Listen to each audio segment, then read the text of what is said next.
Welcome back, everyone. This is the third session of this winter school.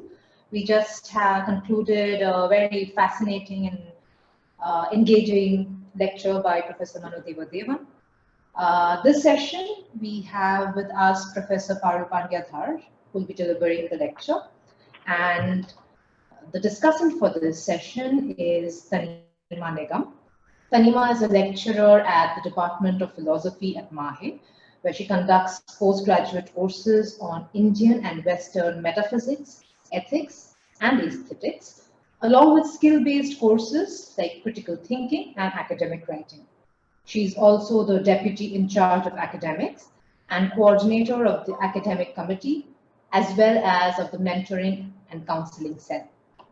Tanima, if you would please take over the session and take it ahead. So it's great to be back again with the third session of this evening. It's titled The Beautiful and the Sublime, Erotic Love in Early Chalukyan Sculpture.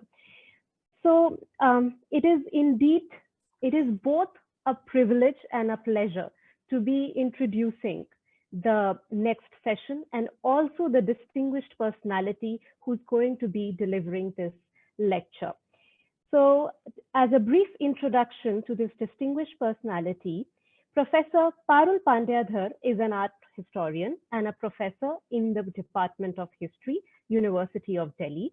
Her work engages with early Indian sculpture and architecture and connected histories of Asian art, especially the architecture and iconography of cross-cultural exchange between South and Southeast Asia. She has been an Alexander von Humboldt Fellow for Advanced Research in Indian Art History. She has authored The Torana in Indian Southeast Asian Architecture in 2010, and Indian Art History, Changing Perspectives, 2011, and co-edited Temple Architecture and Imagery of South and Southeast Asia in 2016, Asian Encounters, Exploring Connected Histories, 2014, and her most recent endeavor, which also was the first time I was ever introduced to her and briefly in touch for a brief period of time. That is The Multivalence of an Epic, retelling the Ramayana in South India and Southeast Asia in 2021, which she published with our very own Manipal Universal Press. She is currently writing on issues relating to art and mobility, visuality and memory, and epic encounters across Indian Ocean.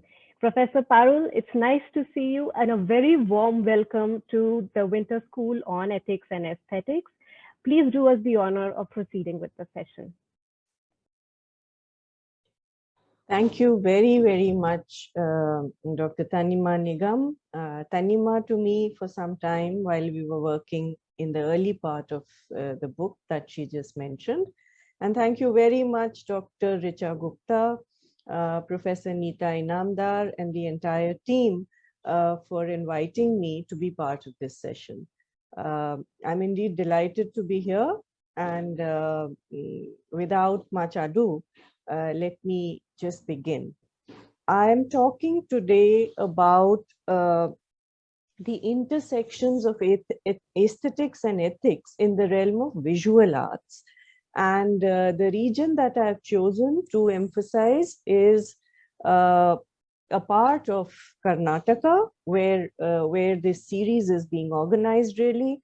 I'm going to be discussing the intersections of aesthetics with ethics in the visual arts of early medieval Karnataka. Specifically, for the larger part, I will be focusing on a particular sculptural narrative that forms a part of the Durga temple at Aihole in Karnataka. But I will also be then going to some Hoysal period sculptures and also a narrative at the Virupaksha in Pattadakkal to further highlight what I want to say.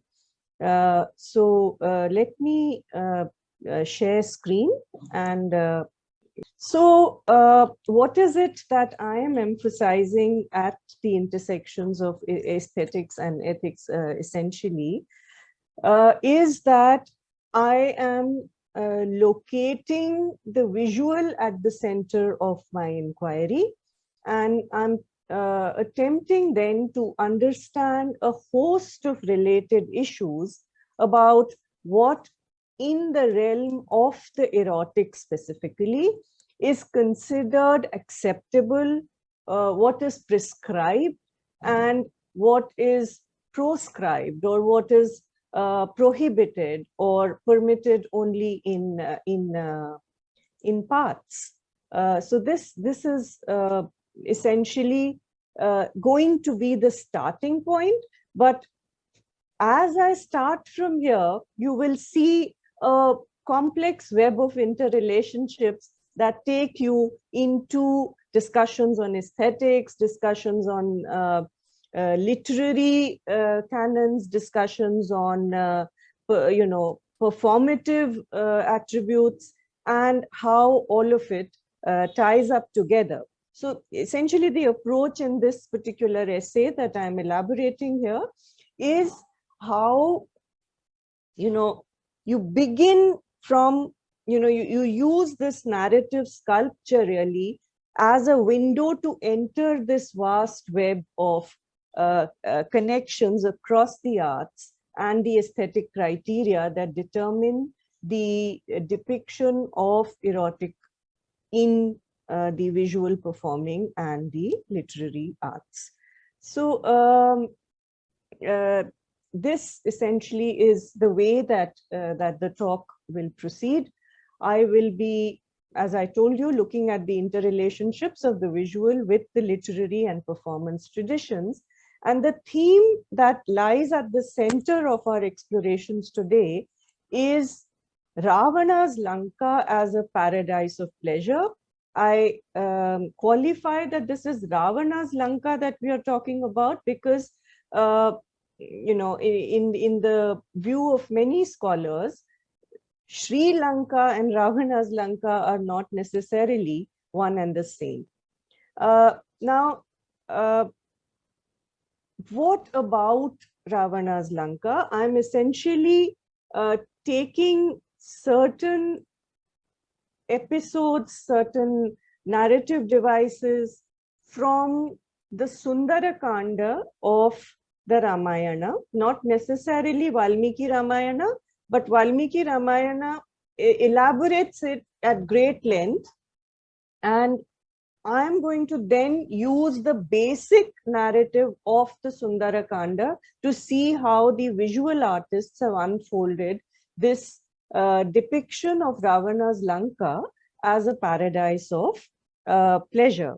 So you have a lot of references to the sumptuous opulence of Lanka, really, the kingdom of the epic's anti-hero Ravana, full of pleasure groves, glistening mansions, rich treasures, intoxicated lovers, luxuriant interiors, and sensory enchantments that composers from the time of Valmiki onwards have mentioned in the various versions of the Ramayana as they have come down to us.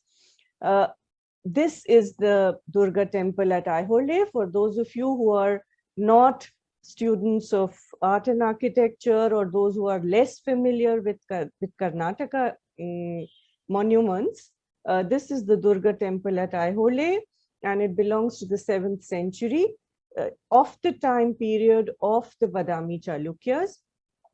And we will be looking at the iconography and the semiotics of the sculptural narrative on this monument, just a band, a long band on the Adhisthana or the base moldings of this temple in the interior. The sculpture will be addressed in the, when you're talking iconography, you're actually talking about the sculpture in the context of certain received wisdom in the form of texts, usually, because you're right now in the ancient period. So the Sundarakanda of the Ramayana is one peg. The Shilpa Shastras, or the canons of how Shilpa or sculpture or painting or, Shilpa in the larger connotation of the term, what do the Shilpa Shastras prescribe about how the erotic pleasures of Lanka, for example, in this case, may or may not be depicted? How is erotic language used in the inscriptions of the various dynasties? And how does the erotic tie up with the political in that sense? So these are the vantage points that we are going to be looking at and addressing it in its differential calibrations. What do I mean by that? Do the same prescriptions and proscriptions, for example, apply to gods? Are they the same for kings as they are for gods? What are the prescriptions and proscriptions of the erotic in the land of the demons? Demon king, he was a Brahm, his lineage is, Ravana's lineage is that he was a half Brahmin actually, and a Rakshasa. So does the unfolding of this in the kingdom of Lanka, of which Ravana is the king, change the dynamics? Does that kind of an emotional and physical landscape change the dynamics of what is prescribed and what is proscribed for depicting erotic pleasure in Lanka? Now, let me first begin with the textual imagery. So what kind of verbal imagery do you see about erotic excesses or erotic pleasures or Sambhoga Shringar, for that matter, in Lanka? Yeah. So the place, which is the psychological, emotional, as well as the physical stage, so to say, where the narrative of the Sundarakanda is unfolding, because it is with Hanuman's first leap into Lanka in search of Sita that the Sundarakanda commences, the preparations, and then Hanuman's leap into Lanka in search of Sita, who has been abducted by the king of Lanka, Ravana, and brought to Lanka. So Hanuman's task is to hunt her down, and the main characters therefore here are three, but actually the bolder and the more dominant characters in the episode that we are dealing with are two, Ravana and Hanuman. And the third important character in the Sundarakanda is Sita. So where is Ram then? In the Sundarakanda, is Ram important? This is the Ramayana we are talking about. So he echoes through, what you can say, Dhvani and Vyanjana. The presence of Rama is evoked constantly in the Sundarakanda through the motif of recall.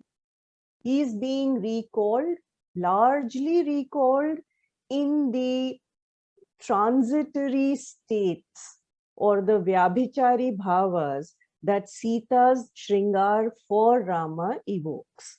So she is at times despondent, at times she is fearful, at times she is regretful of having crossed the line or asked Rama to go and hunt for the deer, or she is in complete despair and almost ready to give up hope, and yet at the other moment she becomes very hopeful. And she keeps going through she's angry angry at Ravana for having abducted her. She is angry about his proposal to her. So she is going through a whole range of emotions that are building within her and changing constantly, with the sthai bhava being her immense love and attachment for Rama, and the rasa here is Shringara rasa, of course, right? So this is the kind of the emotional state of Sita. Hanuman and Ravan, the other two important, actually the two main important characters, are both belonging to what you can say the world of non-humans, or not completely the human realm, the day, as you understand human beings like us to be. So Ravana is a larger character, having the quality of a Rakshasa, also having the qualities of the of the Brahmana that his half lineage gave him. He is beyond the world of the human. I'm not saying above or below, I'm just saying beyond the world of the human. Hanuman again is a simian, he's a monkey. He's also not exactly in the world of the human, right? So what is happening when the landscape of the narrative of the Ramayana shifts to Lanka? There is a kind of a, not freeing, but moving away from the, let's say, the prescriptions and the proscriptions that may apply to the world of humans, may not apply to the world of demons, or may not apply to the world of monkeys. Yeah. So what applies to the city does not apply to the forest, or what applies to Ayodhya does not apply to Lanka. This is what I'm trying to say by situating the physical and the emotional landscape of the narrative that is going to unfold. You then need to think about how does this configuration of characters and place play out in terms of emotional states we just discussed. Now, there are other literary devices that the poet uses here. One is this, differential creations of what is human, what is divine, let's say semi-divine, or the divine hero, the avatara, Rama, in the motif of recall, especially in the mind of Sita and in the mind of Hanuman. The demonic element, as in Ravana, and the Nishacharas that dwell in Lanka, and then the simian world represented by Hanuman. You also then have extremely interesting polarities emerging in both the king of Lanka and the city of Lanka. And this is another very interesting aspect to the layout, the whole setting of the Sundarakanda. So Ravana is somebody who actually harbors in him a range of polarities. He is immensely talented. He's a great musician. He's a knower of the Vedas. He's known to have recited the Sama Vedas to free himself from Shiva's anger, and was sort of, he managed to gain the benediction of Shiva. So he's an extreme, at one level, Ravana is extremely cultured, extremely intelligent, extremely powerful. he has the qualities of an ascetic also. He is capable of immense penance as also penitence. So there are all these qualities.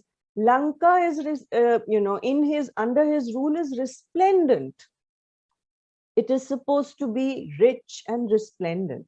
So this king has, of Lanka has all this, and yet he is extremely lustful. He can be extremely cruel. He is extremely arrogant and full of a stubborn pride. And so, for example, it is his arrogance and lust for that gets him to abduct Sita. There are many more, aspects to his life that show that he actually, in one of my, not the one that I'm discussing here, but in one of my papers, I talk of him as a contrarian personality. So, somebody who characterizes contrariety, who harbors in him all this.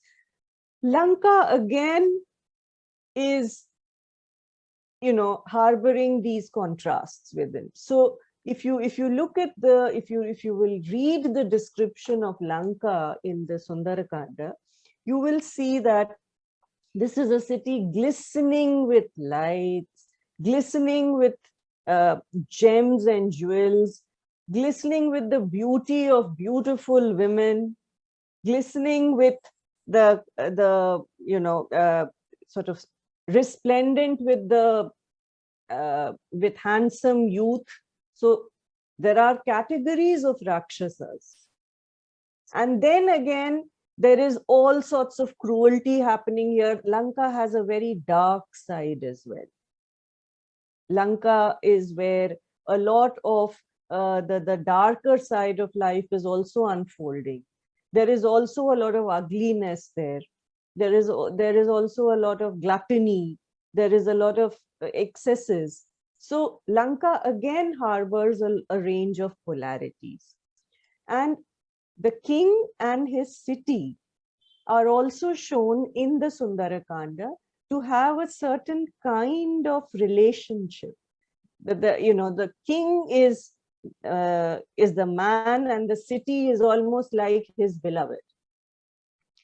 And that is the nature of relationship that unfolds in the poetry of the Sundarakanda.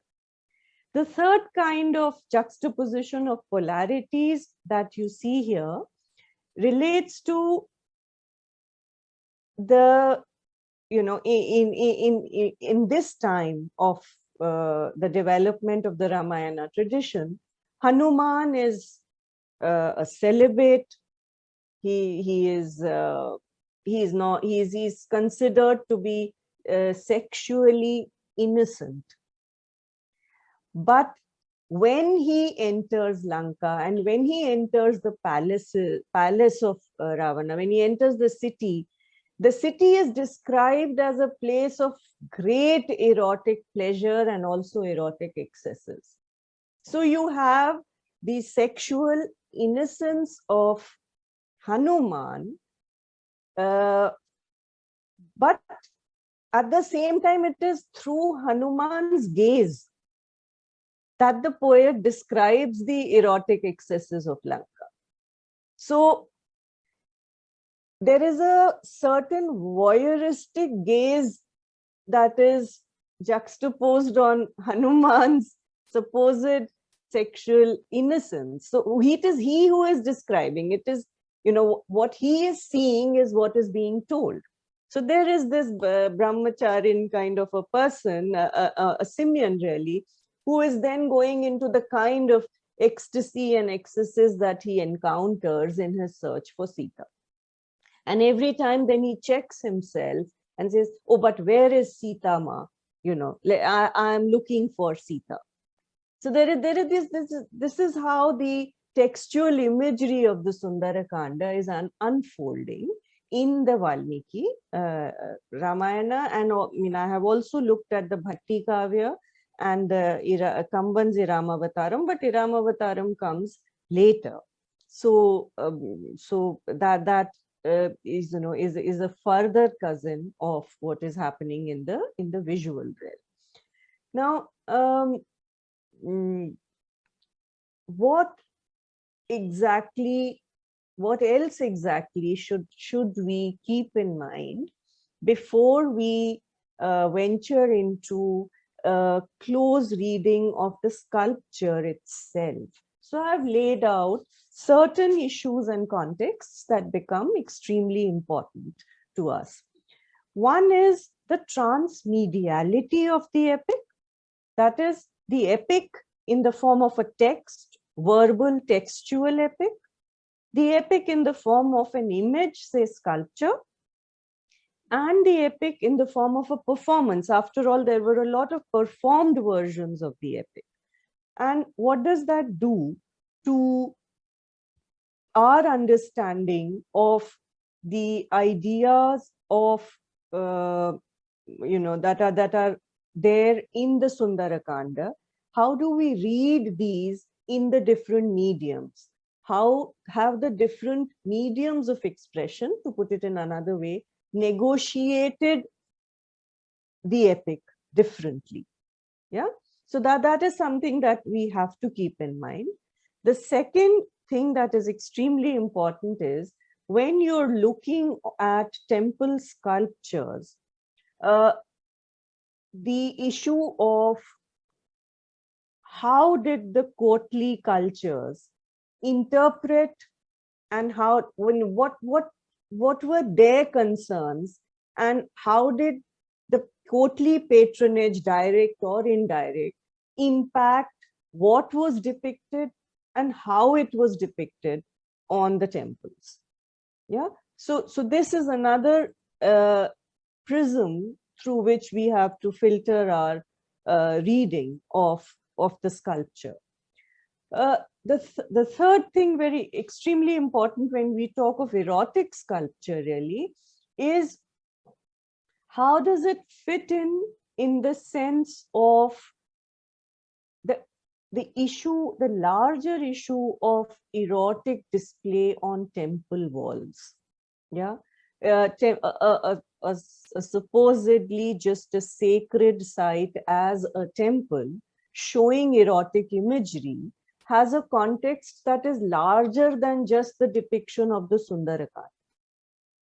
So just as courtly cultures and patronage become important, so also the larger issue of erotic imagery on temple walls. And the most famous example, there are many others, but for some reason we are hooked on to Khajuraho as the site of erotic imagery on temple walls. So I'll just mention it once, that all right, so what is the context of erotic imagery? What are the factors that have determined the presence of erotic imagery on temple walls? Then again becomes important. How has it been prescribed? Who can be shown in erotic stances and who cannot be, let's say, to simplify the matter.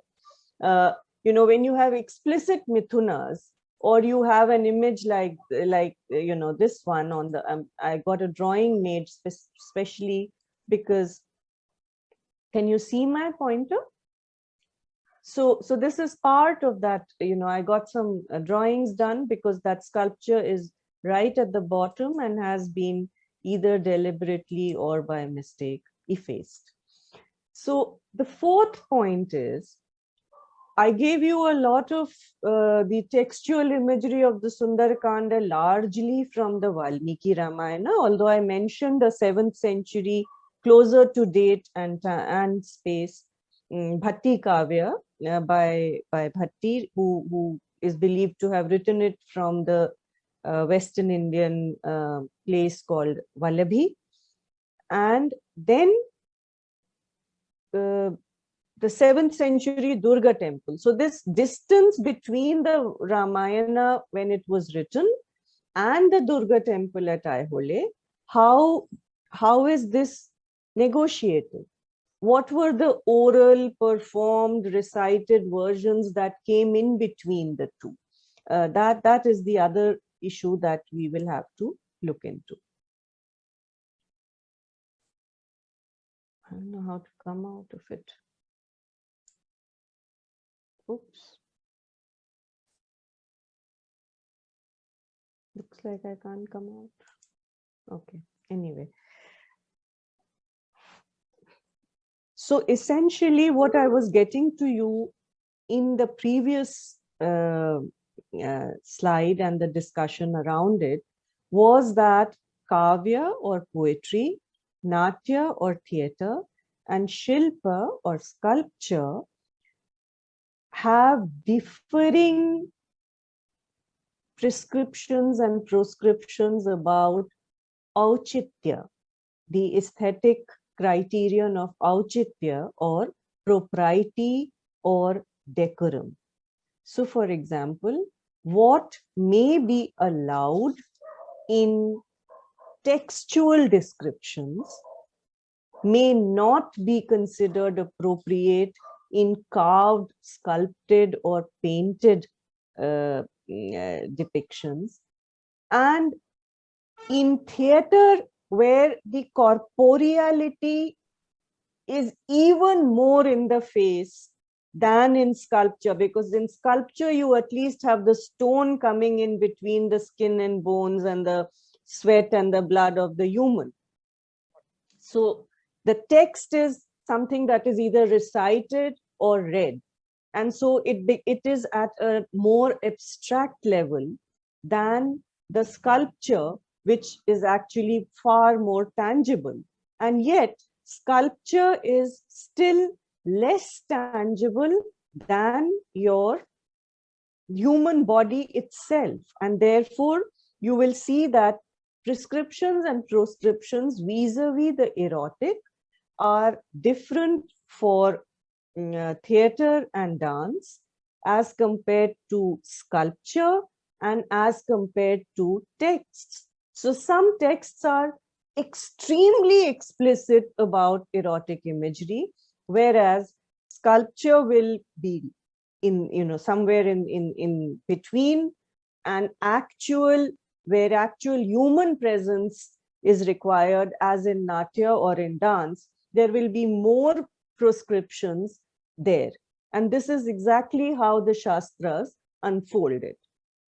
So the Natya Shastra has a set of proscriptions relating to the erotic in theatrical performances, and I'll just read out a very brief portion from the Samanya Abhinaya chapter of the Natya Shastra to give you a sense of how these proscriptions are actually mentioned in an ancient text. The Natya Shastra is dated differently by different scholars, but say 2nd century, 2nd to 4th century AD, 2nd century more likely is the accepted date. So let me quote this part from here. No woman, whether she is of a high, low or middling status, should be shown scantily dressed. I have deliberately juxtaposed the sculpture here, because here we are, I'm reading out the proscriptions of Natya, that is actual performance, and I want you to see that what is proscribed in Natya is actually not proscribed in Shilpa. So she should not be shown scantily dressed or exposed or wearing only one garment. She should not be wearing only one garment, that is, she should be more covered, nor should her lips be painted. Though natural to women of a low status, they should not be shown doing improper things on the stage. So that is, even if they are into improper or non-auchitya behavior, otherwise in the Lokadharmi, in the Natya Dharmi, or in, when on stage, they should not be shown doing any improper things. There should be no sleeping on stage. If the context requires that one has to sleep, either alone or with someone else, kissing, embracing, any other private acts, biting the lips of one another, marks of nails on the woman's breasts, loosening the knee or the front knot, crushing the lips of breasts, such things should not be shown on stage. For a drama is seen by a father, a son, a daughter-in-law, a mother-in-law, all sitting together. So these must be avoided. Now, these were obviously times when we didn't have Netflix and Amazon Prime, and we didn't have the television a little before that, where entire families sat together, irrespective of proscriptions. But these are the kind of proscriptions that are mentioned for Natya. And how is it relevant to us here? Natya Shastra, there are adequate number of references to the Natya Shastra in the Chalukyan inscriptions, on monuments, and in the copper plate grants. So both in the Tamrapatras and in the as recorded on the temples themselves, we know very well that the Natya Shastra was well known in the Chalukyan heartland. So then, but if those are the kinds of proscriptions of vis-a-vis the erotic for Natya, what then about Shilpa? What about sculpture? You can see that scantily dressed woman hugging, even kissing, or even more sexually explicit imagery vis-a-vis Shilpa is available on the temple walls. So the Shilpa Shastras don't proscribe in the way that the Natya Shastra, for example, has proscribed. What happens in the Shilpa Shastras is that different types of characters are created. So you have the Uttama, the Madhyama, the Adhama, for example. And the Uttama is, the Uttama Nayika is extremely dignified, extremely restrained. Certain types of characters are supposed to be Uttama. Say the Maharani has to be an Uttama character. Yeah. Then you have the Madhyama and the Adhama, the absolutely lowly, say, where the Nagara Vadhus are placed. Or so there are these, instead of giving generic proscriptions in the way that the Natya Shastra gives, in the Shilpa Shastras, you have different types of characters, and then how should the features of such a character be carved? How should she or he be depicted? What is the difference between showing a Hansini or a Padmini type of heroine in Shilpa? Those kind of descriptions, that the eyes should be fish-like, or the eyes should be lotus-like, or so on. So those are more like technical manuals, and not so much into the aesthetic philosophy of what is allowed or what is not allowed.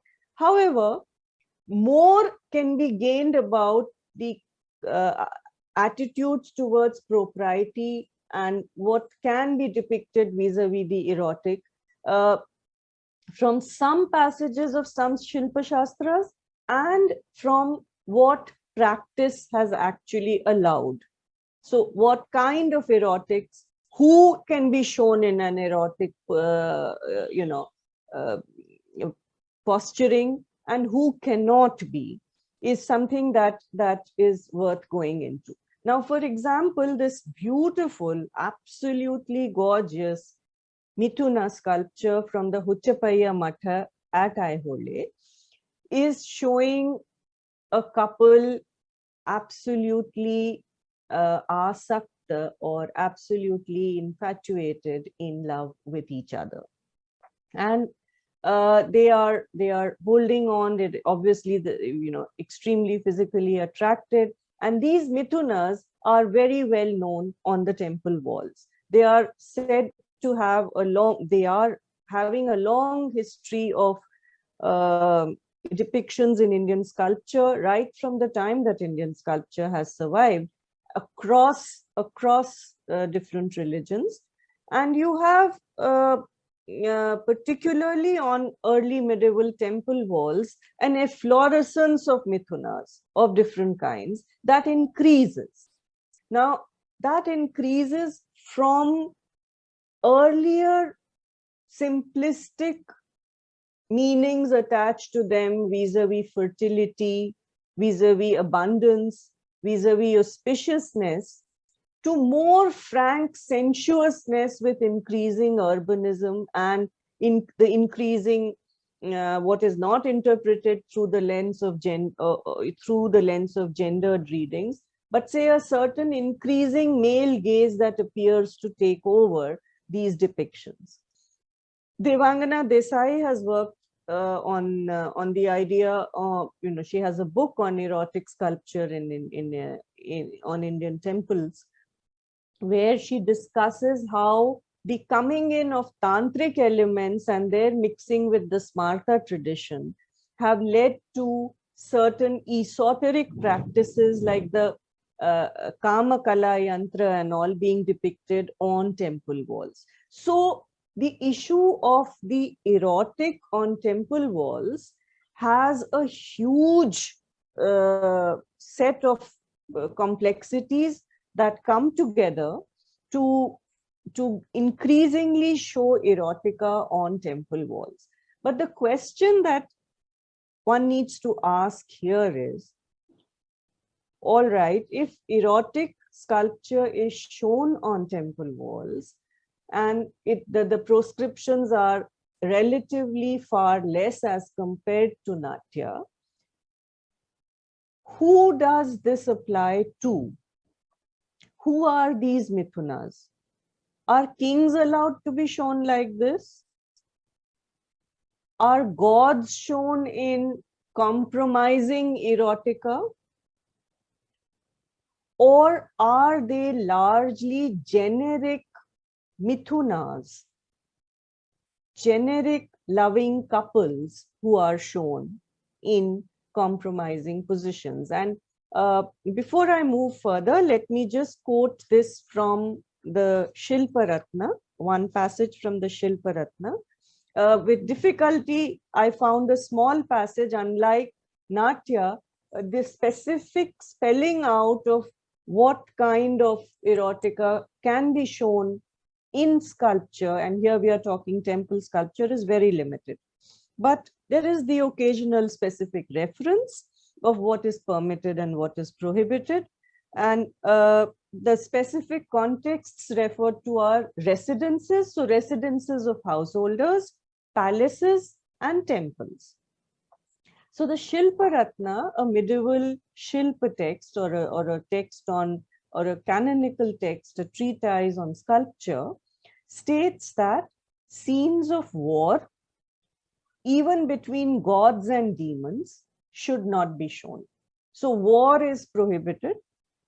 Death, misery, performances of ascetics, and the depiction of naked figures should not be executed in the houses. So the concern is with familial values, family relationships. So the houses of the rich, let's say, or the houses of those who could afford, are not supposed to be showing war, because that is considered to bring disharmony. Not even wars between gods and demons, no death scenes, no misery, no asceticism. Asceticism is not part of the householder's life. Yeah, this is where it's coming from. And no depiction of naked figures.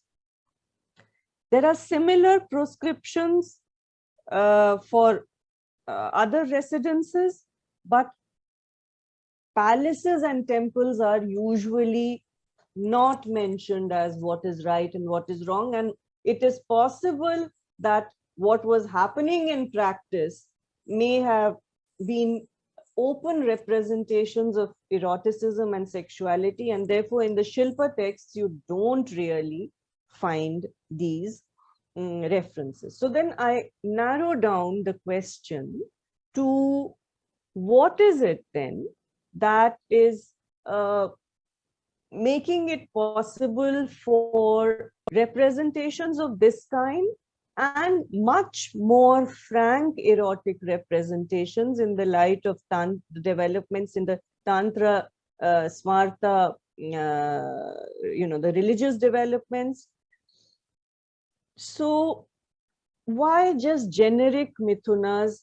How is it that kings are and gods are, although they are shown with their consorts in adoring kind of affectionate togetherness, in comfortable togetherness, bordering on intimacy, but there is a huge difference between how these kings and gods are shown, and especially how kings are shown. They had harems, they had many wives, and they were allowed to have many mistresses and concubines. But in sculpture, although there is such a lot of frank sexuality and sensuousness on sacred structures, the king is shown very differently.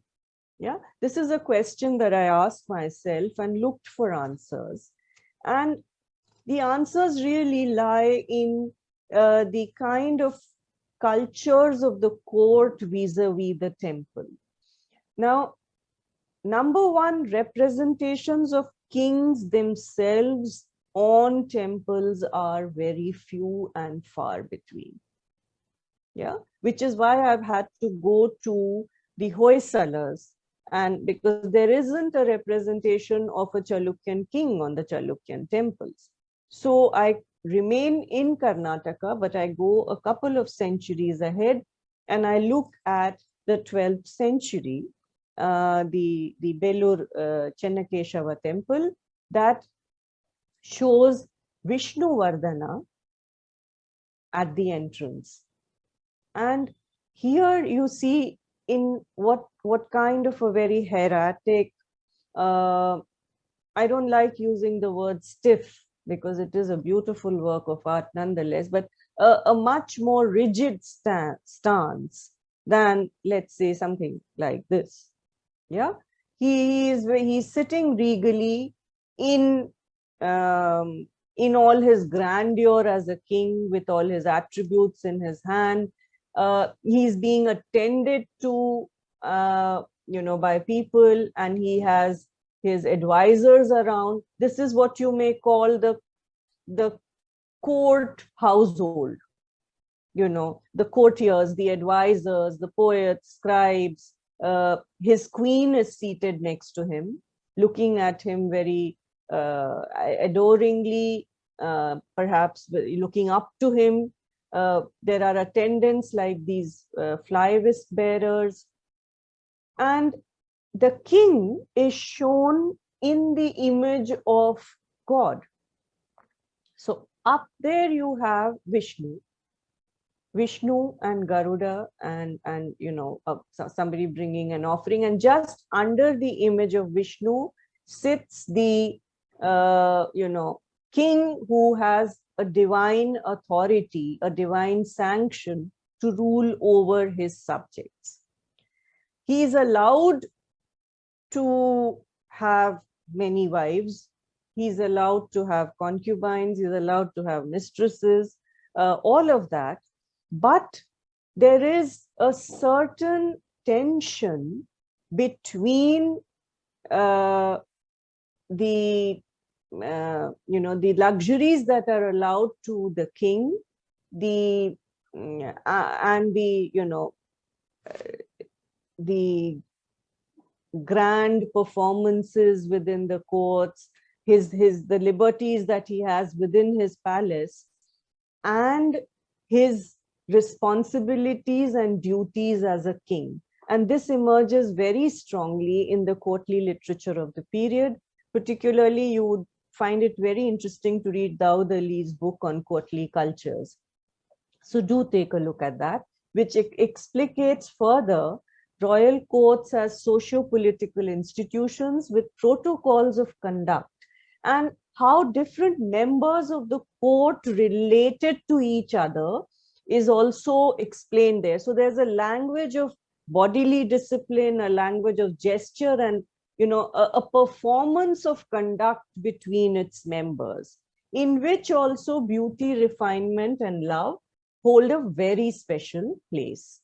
So how is the erotic expression linked to political aspirations, and how is it mediated by the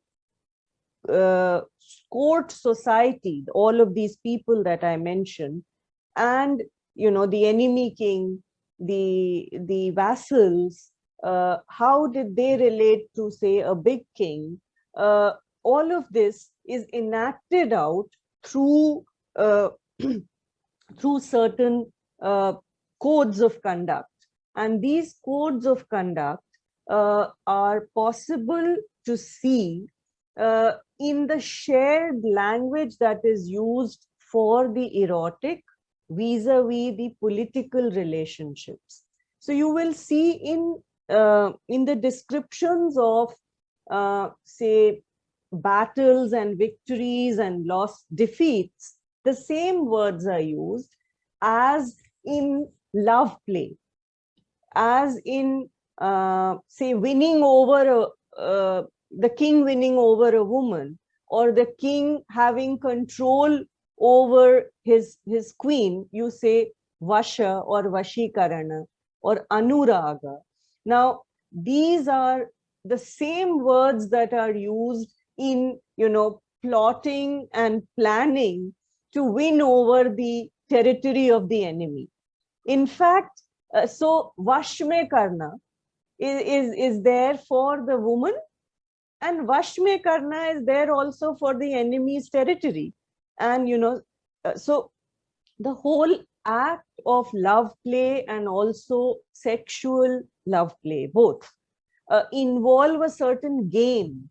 There's a game of dice that is played, who wins, who loses, or there is the plotting and negotiating. So much so that I wanted to bring it closer to the Chalukyan heartland, and so let me quote the Tembhurni plates of Chalukya Vikramaditya the First, where he embarks upon conquest of the Pallava territory of Pallava Parameshwaravarman the First. So he goes to Kanchipuram, he attacks, and there it is mentioned like his win of Kanchipuram, the Chalukyan conquest of Kanchipuram, and defeat of the Pallava king Parameshwaravarman the First is likened to the grabbing of the girdle of a damsel.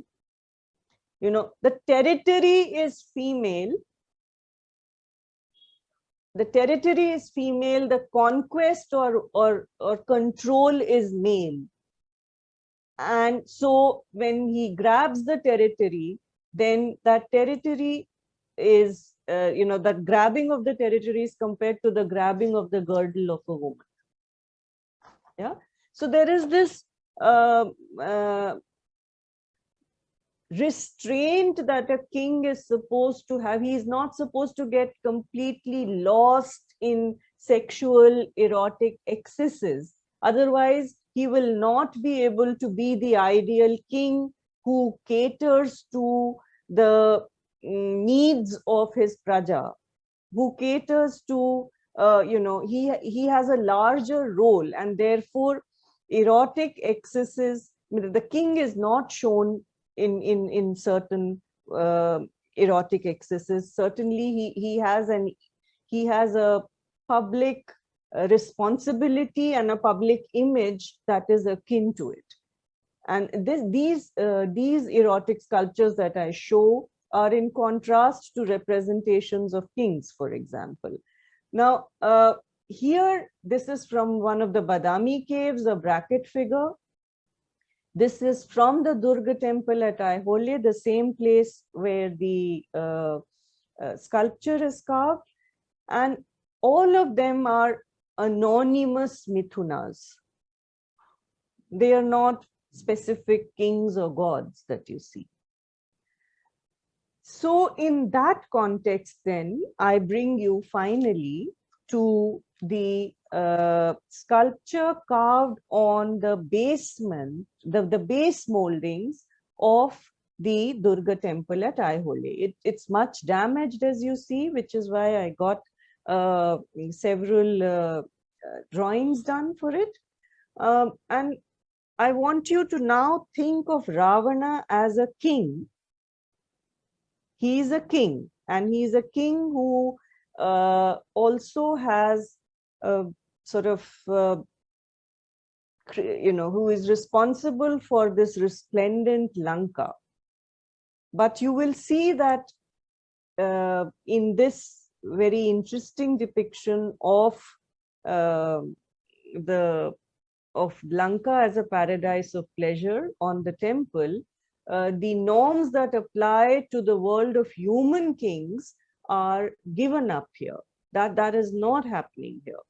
So the scene on the southern side, on the northern side of the temple, you have the Ayodhya Kanda and the Aranya Kanda. On the southern side, you have the depiction of the Sundara Kanda.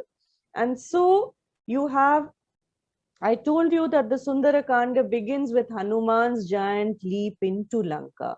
Now Hanuman is shown here entering the palace, the mansion. Now that palace is huge.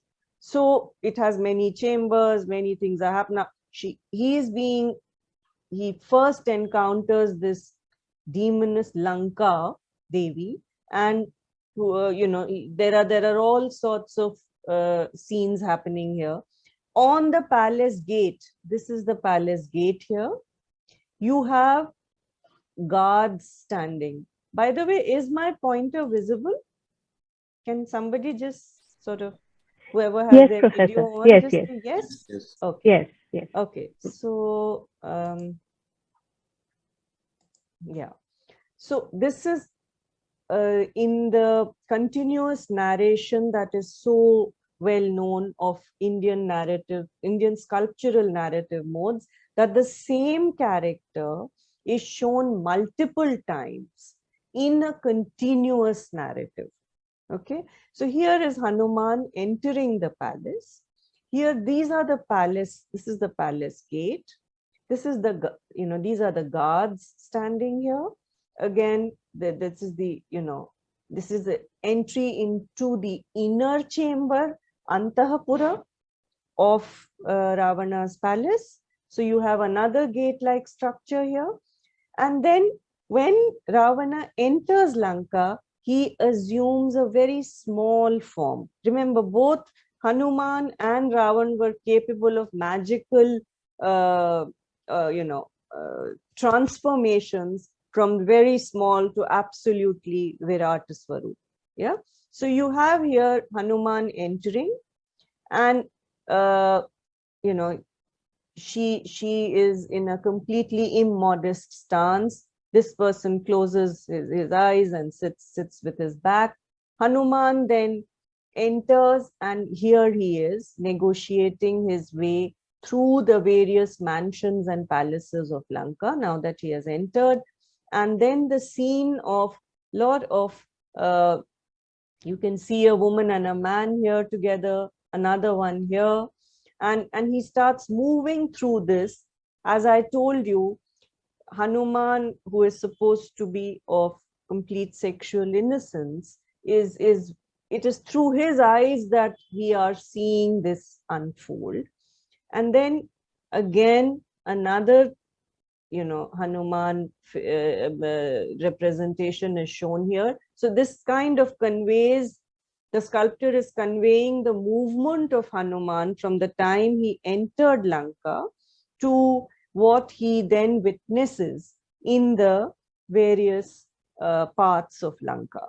And I should go back to some images of what he sees happening in Lanka. So let me quickly go back to the first slide. Yeah. So you see a whole lot of loving couples embracing, kissing, frankly, engaging in sexual activities that are part of the artist's exploration of pleasures in Lanka. This particular scene is just next to the depiction of Ravan sitting in the center. But just take a look at it. There's another depiction of Hanuman watching this happening. So this scene has been carved by an artist who has left his signature at the bottom. It's a kind of very interesting experiment that he does, and he names himself. The expression, the wonderful imagery. He calls himself.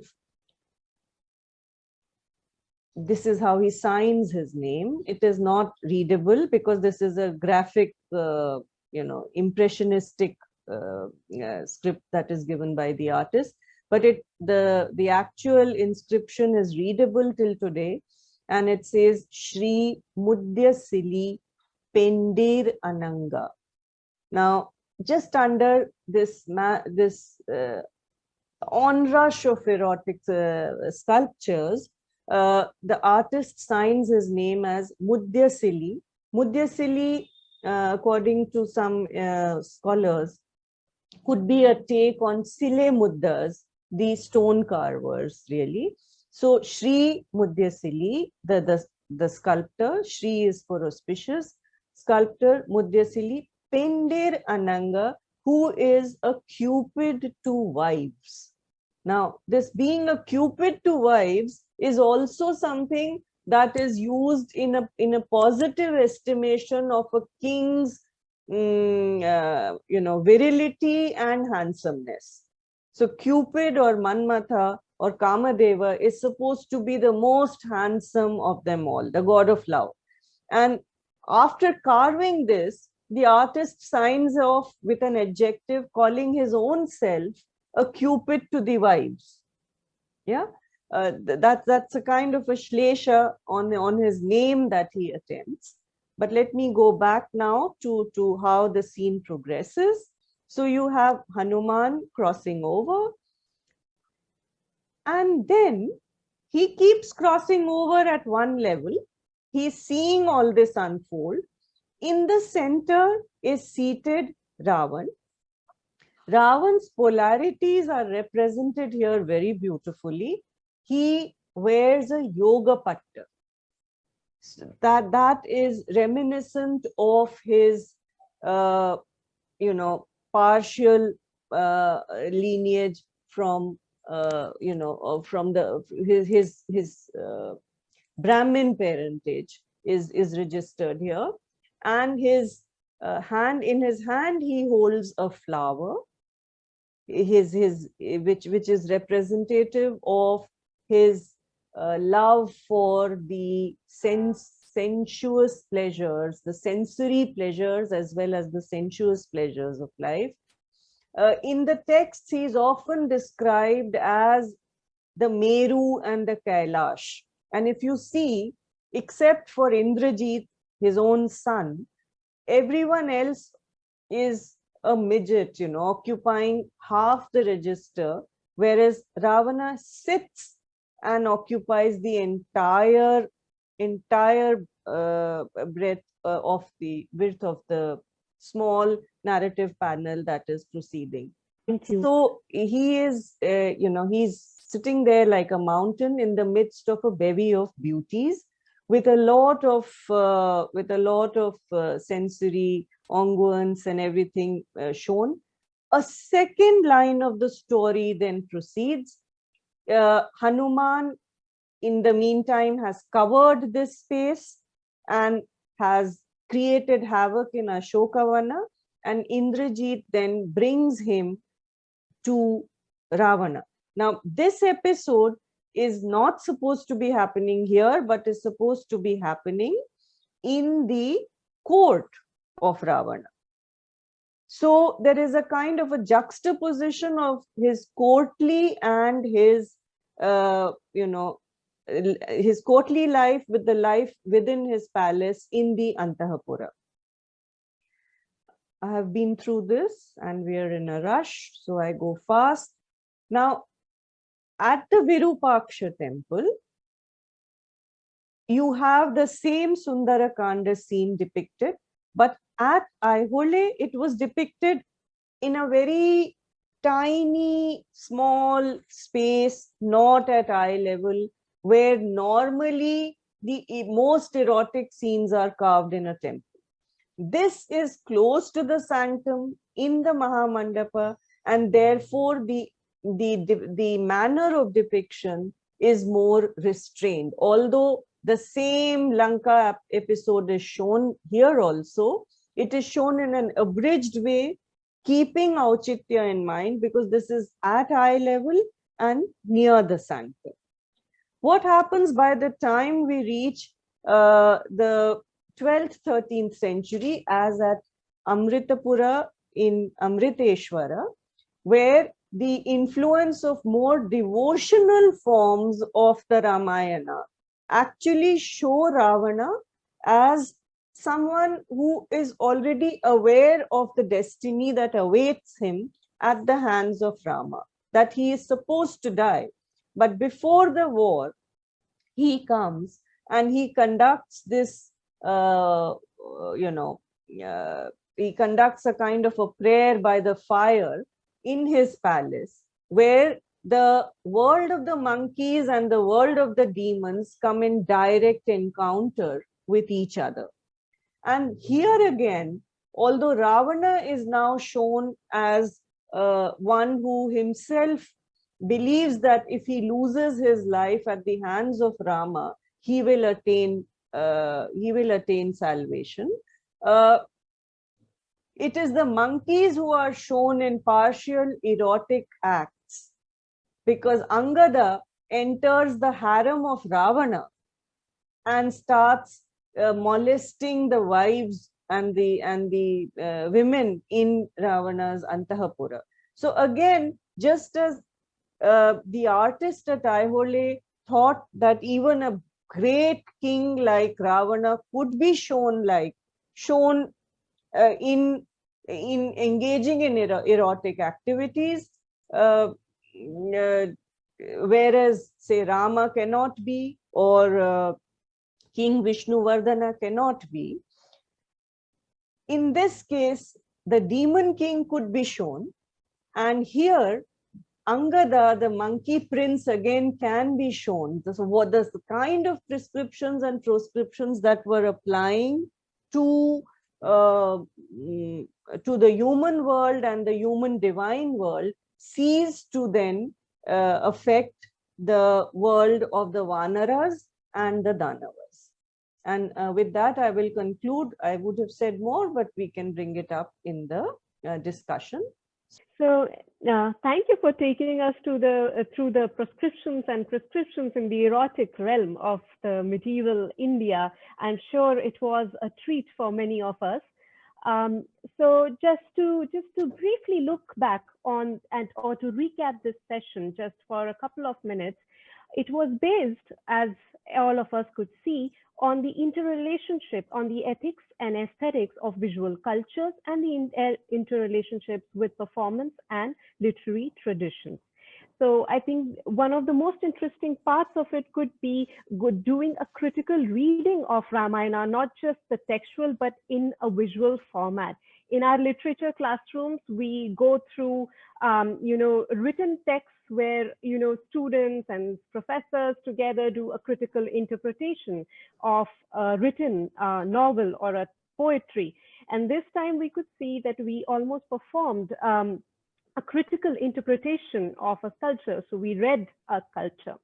So moving on, I would like to invite the participants who have been with us throughout this talk. If they would like to ask any questions, please feel free to post them on the chat box, or if you'd like to unmute yourself and address Professor Parul directly, even that is fine. Please do raise your arm if you'd like to address her directly, or else you can post on the chat box. So there's something in the chat box. Yeah, there's a comment Yes. by Randhir Yes. Kaur. Yes, Yeah. she has thanked you. So You're it welcome seems to that- open your mic and talk. Thank you so Okay. much. Yeah. Randhir, Yes, yeah. yes. Am I audible? Yes, you are. Yes. Please go You ahead. are. So thank you very much. I really enjoyed this presentation. For me, it was really very interesting. I had a question while she was giving the presentation, but she answered that question in the presentation itself. So I have nothing to ask now. If I remember, she has asked the question, yes, she is also looking into this question that how the presence of these erotic sculptures in temples, how do we receive it here? How do we understand this? Yes. So at multiple levels, Ranveer, Yes. we are looking at it in terms of prescriptions for who and proscriptions for who. So which is something that we looked at. And second, the issue of the of the erotic on the sublime, or what are the various factors. So beginning with issues of fertility and auspiciousness, and going on to frank eroticism, that is coming at the confluence of a certain urbanism and the leisurely activities associated with it at the social level. And second, the coming together of the Sparta and the Tantra. That actually happens in a period slightly after the Aihole temple that we're talking about. But at Aihole, you have those asakta mithunas all over that are actually taking on from the earlier vocabulary of the mithunas on temple sculptures of the Gupta and the post-Gupta periods. Okay, thank you, ma'am, for taking us through this this thing with respect to Ramayana and what's happening in the southern India. So, ma'am, I was thinking you just also touched upon, and that was also part of the question, that whether it was influenced by Tantra by the 7th century, and we are not sure like how it has influenced. But I was also thinking that was it also an interaction of Shaivism and Vaishnavism in the southern India at that time also? Because if that is the case, and this explicitly shown on the temples, and so could you say something on that also? That is there some interaction or between these two sects, if at all, at that No, particular as time? far as the Durga temple Aihole is concerned, I am not raising the Tantra thing at all here. Mm-hmm. Yeah. I am talking about a gradual increase in the depiction of frankly sensuous sculptures on temple walls, which are related to certain esoteric tantric practices, like the Kamakala yantra that you see on the Khajuraho temples, on the Kapili walls. But here, the kind of erotic sculpture that you see, other than the Sundarakanda narration that I just discussed, one is coming from the realm of popular beliefs, which is not erotic, which is just, the Lajja Gauri goddess, for example. So that serves a very, that is related to connotations of fertility. That you see sculptures of the Lajja Gauri. For example, the Lajja Gauri sculpture that you have in the Badami Archaeological Museum right now. That's one level. The other is a whole lot of Mithuna sculptures in embrace, or in attitudes of in absolute intimate loving gestures, but not explicitly sexual, so to say. Those abound in Badami, Aihole, and in Pattadakkal. But the point that I was trying to make was that those are related to earlier traditions relating to auspiciousness, fertility, abundance. You have them on the door frames as well. You have them on the pillars. You have them as bracket figures under trees. Sometimes a child is shown. You know, it clearly relates to these aspects. You don't have kings shown in frankly, you know, enjoying themselves with a bevy of women inside the palace, as you see in this small sculpture on the Adhisthana. Now, one of the things that I could not say because of the issue of time was that the artist Mudyasili actually uses that basement and, you know, a tiny frieze on the basement, which actually then becomes in later period temples the space where these kind of frankly erotic scenes are shown on temples. To place a specific king of Lanka in that act and the inhabitants of Lanka indulging in explicitly sexual erotic activities in a place that is actually hidden from direct view. So you literally have to bend down and sit and see that Adhisthana. That is the architectural context of that frieze. When that same episode of the Sundarakanda moves to the interior of the temple on a pillar of the Virupaksha at Pattadakal, just a couple of decades later. So Virupaksha is 730, 740. Yeah, it's at eye level, and that episode is synoptic, as I showed you on the pillar detail at Virupaksha. With time, at Amritapura, you have Ravana in a more, you know, in a more devotional Ramayana that is influenced or presaging the bhakti movement that takes over, you know, and even the Veerashaiva cult, where you have the you know, where bhakti becomes very dominant, because Ravana was a Shiva Bhakt. So, you know, his devotional aspect is emphasized there, and this Sundarakanda is eliminated. It's not there. You know, Sundarakanda fully is not eliminated. This you know, exploration of the pleasure of the residents of Lanka is eliminated, and he is shown performing the fire sacrifice and accepting his fate at the hands of Rama as something that is actually going to lead him to a higher journey. So that's the difference. The tantric element I brought in, that, you know, okay, from these relatively innocent depictions of Mithunas, you have very explicit, sexually explicit depictions happening on the Kapili walls and the basements of the slightly later medieval temples. Thank you, ma'am. Wonderful. Wonderful. Thank you. Most welcome. So Abhishek, I hope that answers your question. There's Muskan waiting. She has also posted a question, but she has at the same time raised her hand. So Muskan, would you like to ask your question directly? Yes. Hello, Professor Parul. Thank you for such an exciting lecture. I'm currently a PhD research scholar at Indian Institute of Technology, IIT Mandi. And my PhD research deals with the intersectionality of translation studies and folklore studies.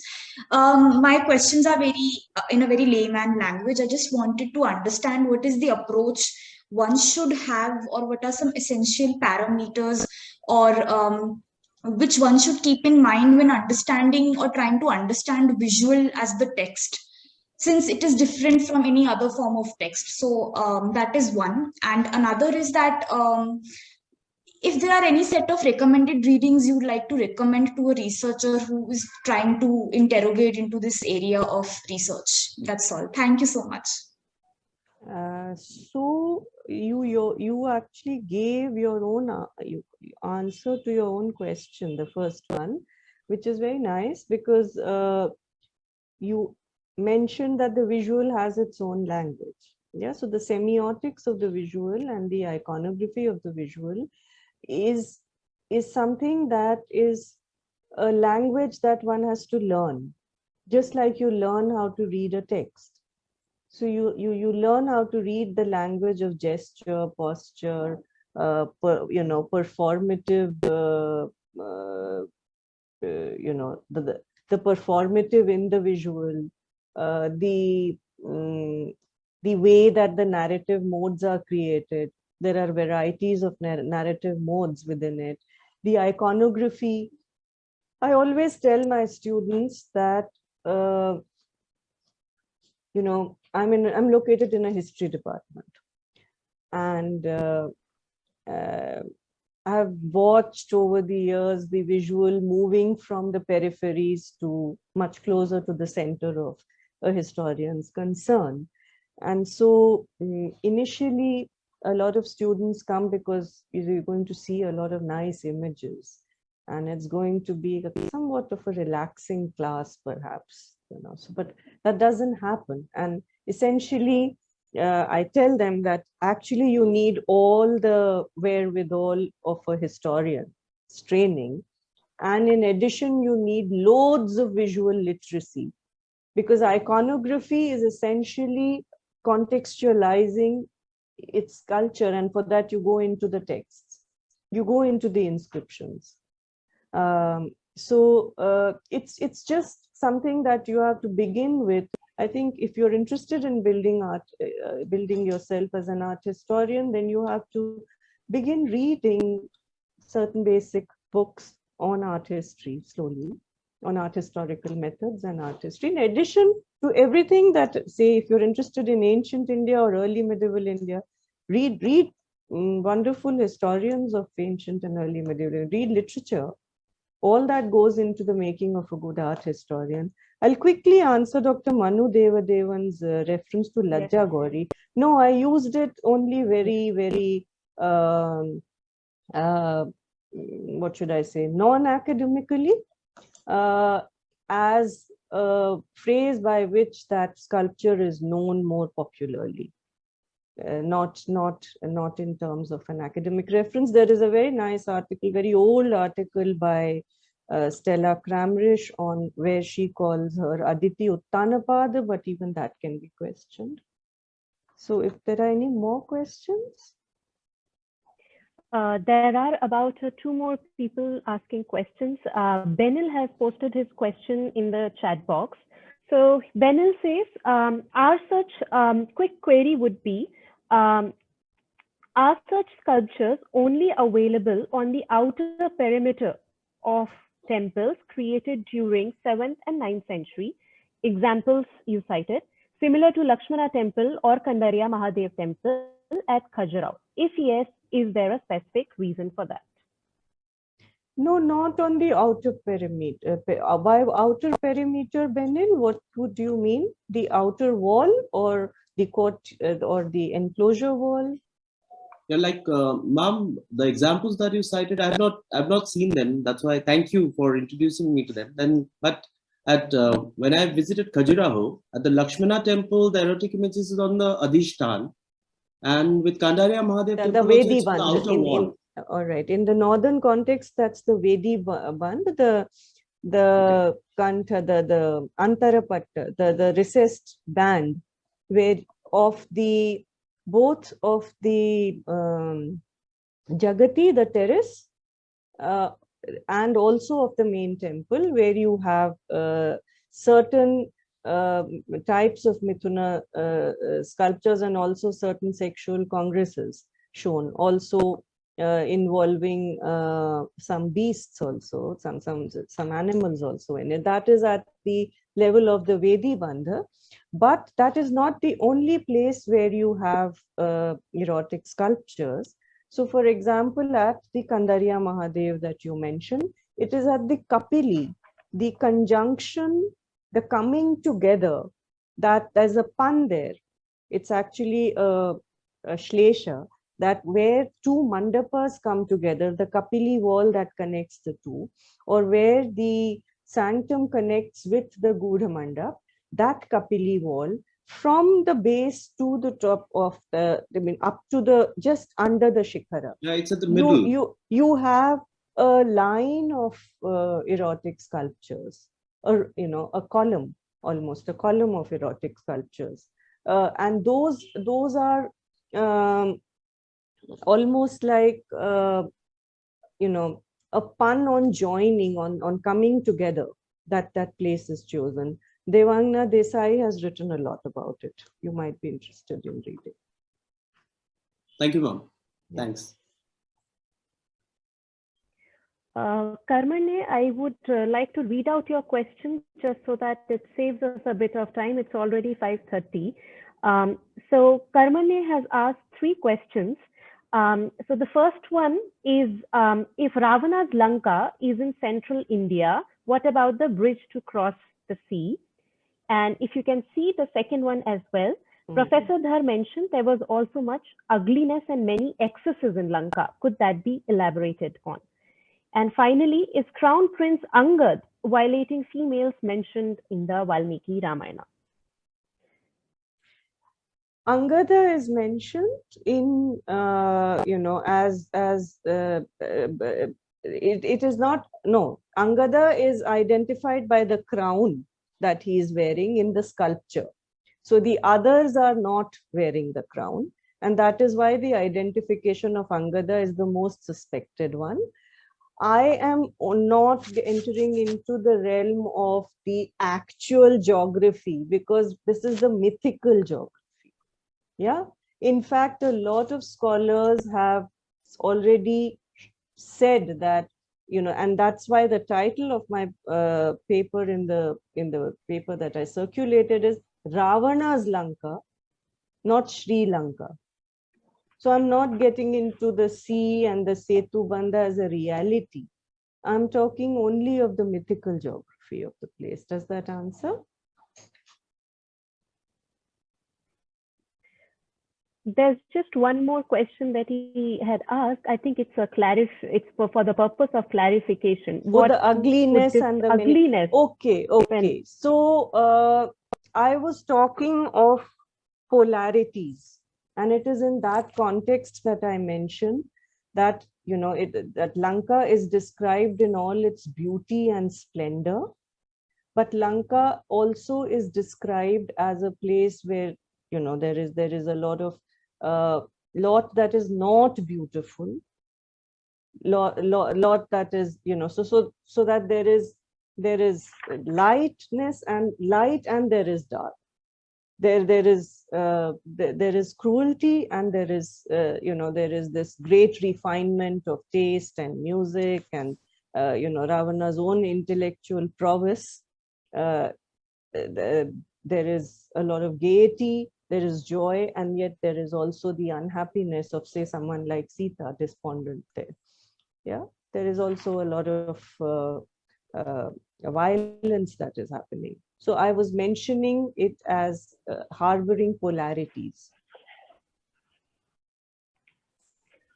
Okay, I hope that satisfies everyone, and we can stop the question answer round here. Professor Parul, there are a lot of participants thanking you for this wonderful session today. And okay, and I think perhaps it's just some noise. It's one of the perks of being in a virtual atmosphere. We don't know where what noise comes from. So well, anyhow, there's a construction happening next door, so pardon that grr that may be coming from my end. Not at all, ma'am. Okay. Your session has been very clear, and we could see the pictures as well as hear your speech as well. So thank you so much for that enlightening session, and thank you so much for sparing so much time for us and for this session, and for doing such a meticulous job in explaining all of that. So we hope to see you for the next lecture as well, and please try to stay with us through the winter school. And once again, thank you so much to all the participants for their wonderful questions and their wonderful observations and comments. Richa, I hope it's time for you to take forward the evening. Okay. Thank you, Tanima. Thank you, Professor. Thank you, Tanima. Thank you very much, Professor Parul. We had another very engaging and an absorbing and a fascinating talk. Thank you so much for it. Again, once again, thank you to the participants too for keeping the discussion alive and so vibrant.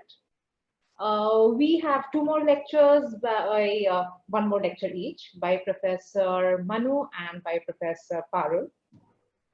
We hope to see them day after on Thursday, if I'm not mistaken. I think on the 3rd of That's February. Thursday, Yeah. 3rd of February. So we'll see you again. Okay. But we do hope you can be present for the other sessions whenever you can make time. Thank you so much for this wonderful talk. Most welcome. Thank you everyone for such an absorbing discussion and for listening so patiently. Thank you. Professor Shivprakash, are you? Yeah, I'm listening. Yes, I was wondering if you, as the director, if you would like to sum up today's themes and sessions, if you feel up to it. I think though the sessions did begin very well, it went down very well in the afternoon sessions. And I thank both Manu and Parul for their wonderful presentations. And I couldn't participate more actively because of my health condition, but I was listening to everybody, and it was a wonderful treat. And thank you. And also thanks to everybody in MAHE. So looking forward to meeting you all tomorrow. Thank you so much, Professor Shivprakash. With that, I think we wind up day one. We will see you all tomorrow. So, so with this, I think we can wrap up this session and see you again tomorrow. And once again, thank you so much for joining us today.